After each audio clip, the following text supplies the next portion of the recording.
Overthink, freeze up, or panic. But the world's best decision makers, fighter pilots, emergency room surgeons, chess grandmasters, special forces commanders, operate in pure chaos and still make perfect calls in seconds. What do they know that you don't? They use a system. And once you see it, your decisions will never be the same. You make 35,000 decisions a day. Most of them are garbage. You overthink small stuff. You freeze on big stuff. You regret half of what you decide and spend the other half second-guessing yourself.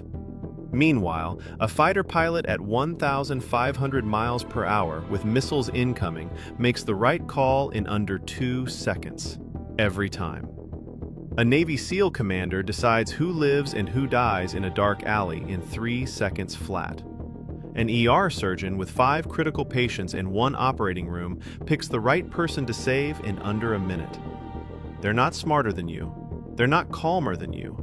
They just use a system your school never taught you. I'm about to show you exactly what that system is, and by the end of this, you'll never make a bad decision the same way again.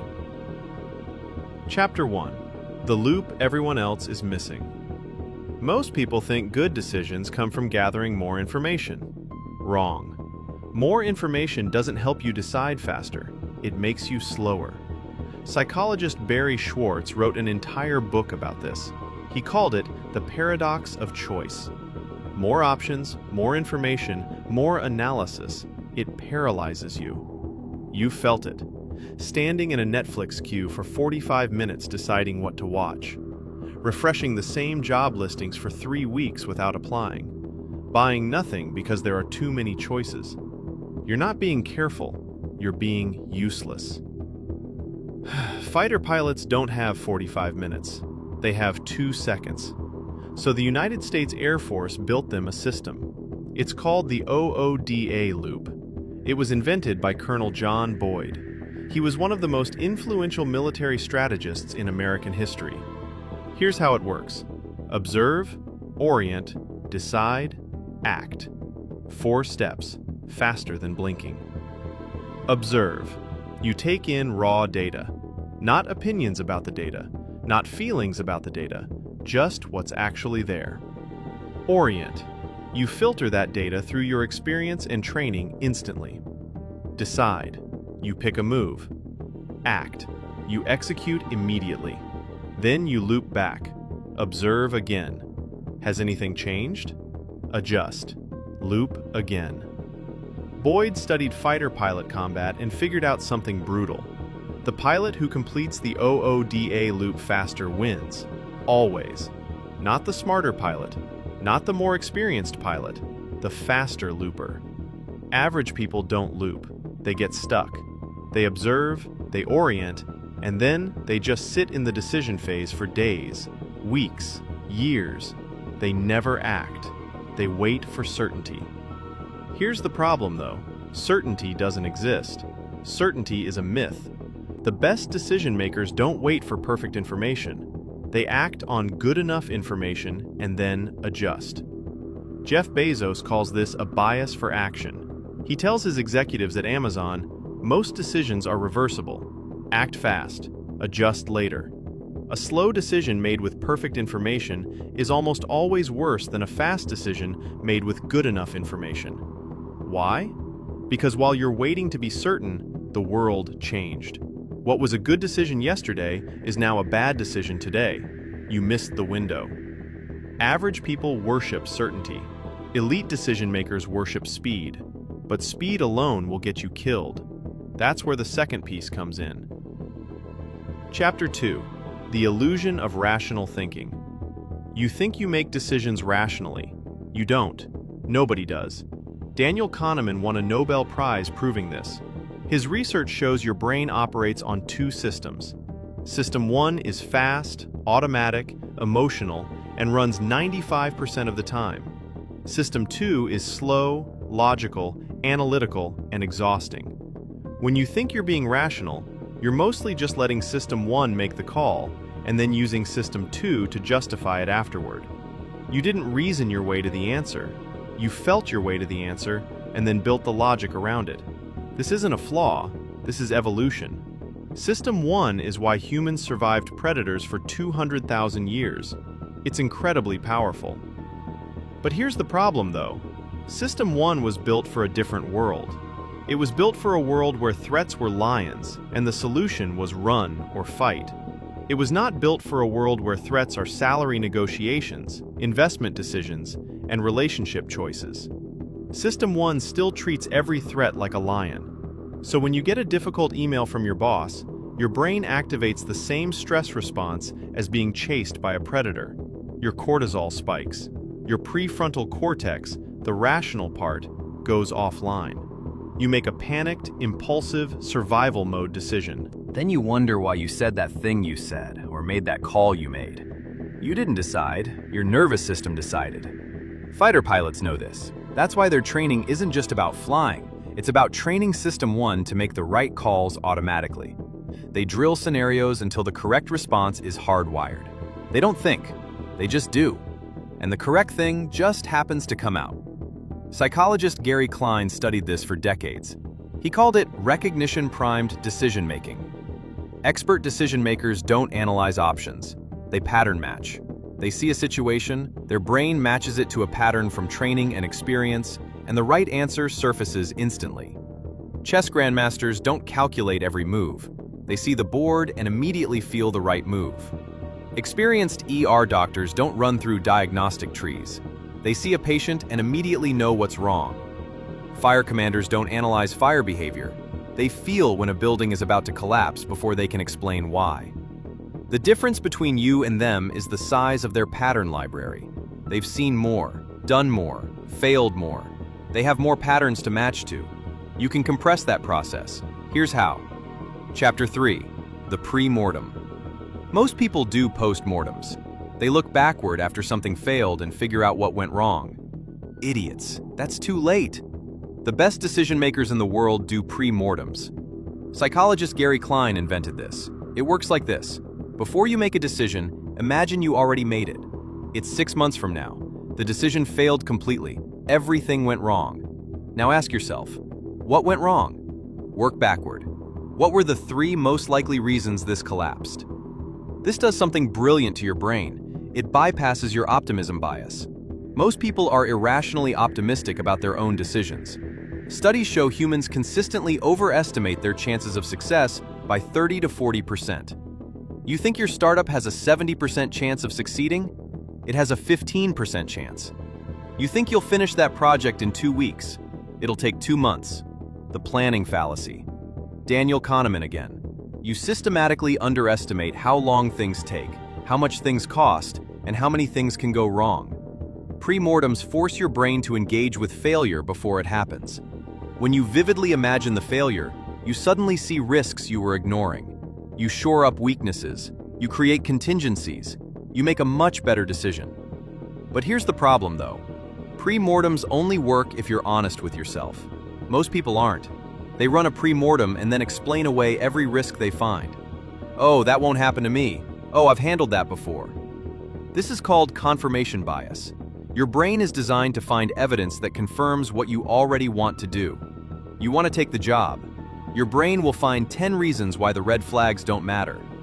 You want to trust that person. Your brain will explain away the warning signs.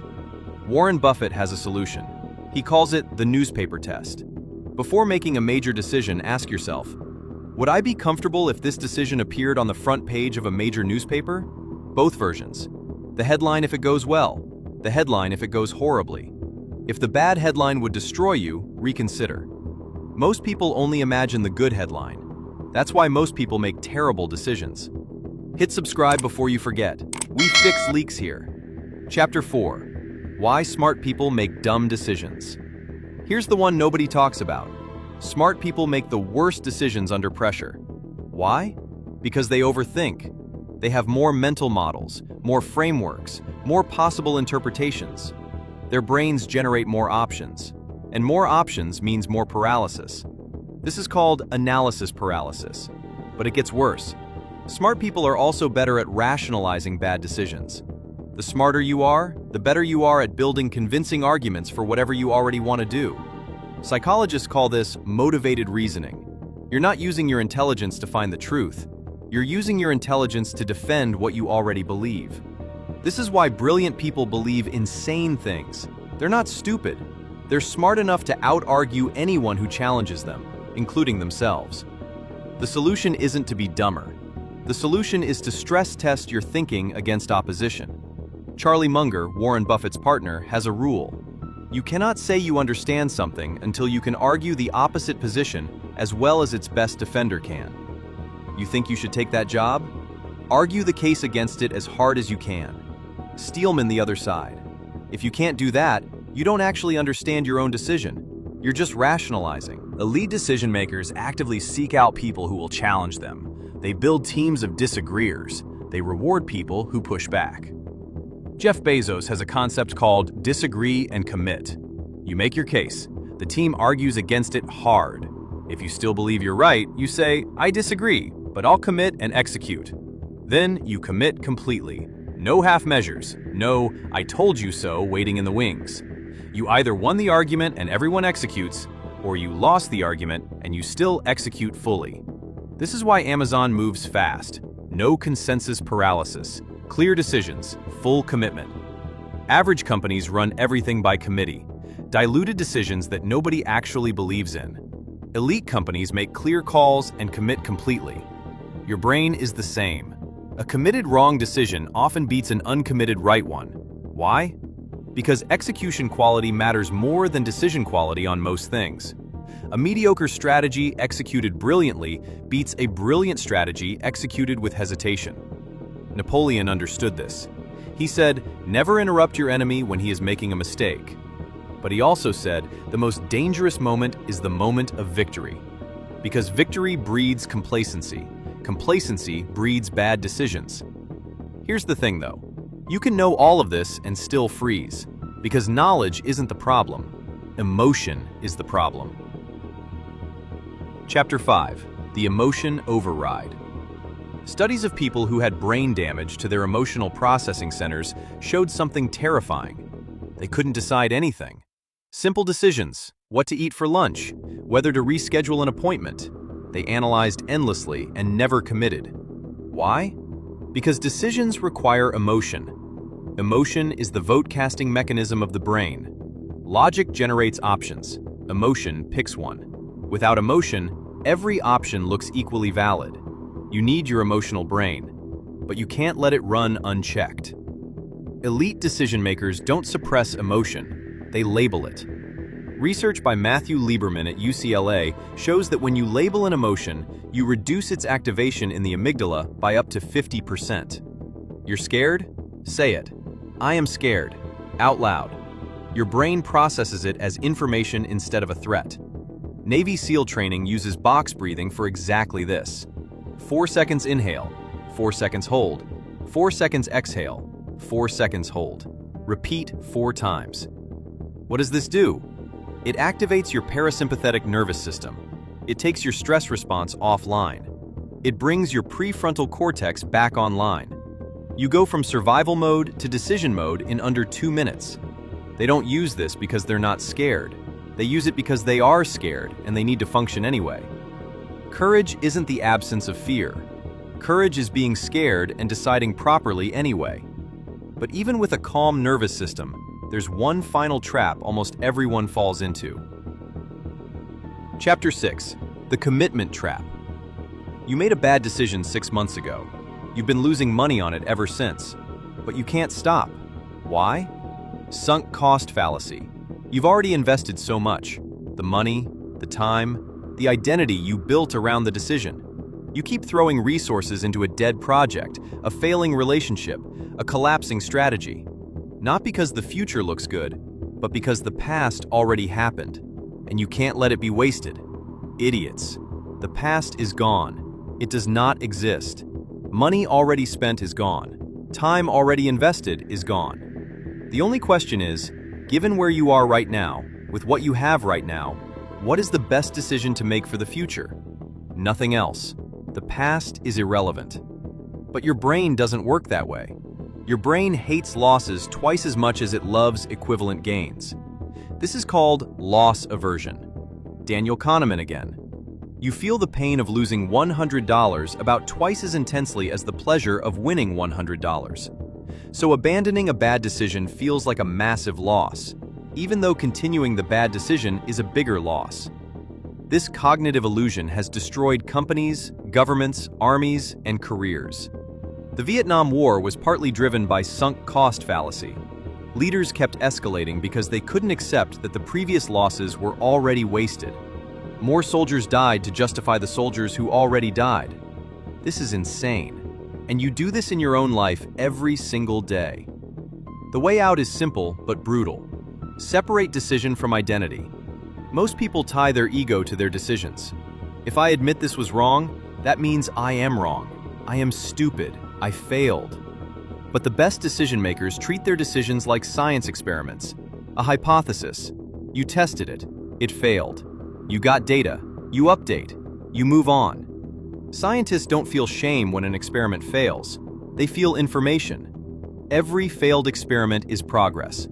Amazon has launched dozens of products that completely failed. They didn't spiral. They extracted learnings and moved on. Jeff Bezos calls this failure rate by design. You can't innovate without failing. The only goal is to fail fast and fail cheaply. Get the information, update the model, make a better decision next time. Most people fail slowly and expensively because they can't admit the decision was wrong. Make your ego smaller than your curiosity, and you'll make better decisions than 95% of people around you. Chapter 7. The System. So here's the whole thing put together. The complete decision-making system used by fighter pilots, special forces, elite executives, and top performers across every field. Step 1. Get your nervous system under control first. Box breathing, 4 counts, 2 minutes. You cannot make a good decision from a fear state. Get offline, get back online. Step 2. Observe reality without your preferences attached. What is actually happening? Not what you want to be happening. Not what you're afraid is happening. What is actually, measurably, concretely happening. Step 3. Run the pre-mortem. It's already failed. What happened? List the 3 most likely causes, shore them up, or decide they're acceptable. Step 4. Steelman the opposition. Make the best possible case against your instinct. If you can't do this, you don't understand the decision. Step 5. Commit fully. Don't half decide. Don't hedge with 1 foot out. Make the call and execute with 100% of your effort. Step 6. Set a review trigger, not a time limit. A conditions trigger. If X happens, I reassess. If Y indicator moves, I reconsider. This prevents both sunk cost trapping and premature abandonment. Step 7. Loop. After each decision, extract what you learned. Update your pattern library. Make the next decision faster. Repeat. That's the whole system. Colonel John Boyd perfected the loop. Gary Klein documented the pattern matching. Daniel Kahneman exposed the biases. Charlie Munger built the mental models. Jeff Bezos operationalized the speed. And the United States military stress-tested all of it under conditions where the cost of a wrong decision was measured in lives. You're using it to decide whether to take a job or start a business. You have no excuse to decide poorly anymore. Here's the problem, though. You can have the best decision-making system in the world, but if you can't focus long enough to actually use it, none of this matters.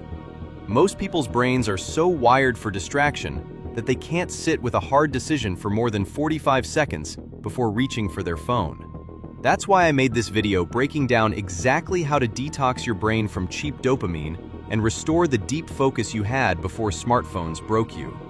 It works scary fast. Watch it next.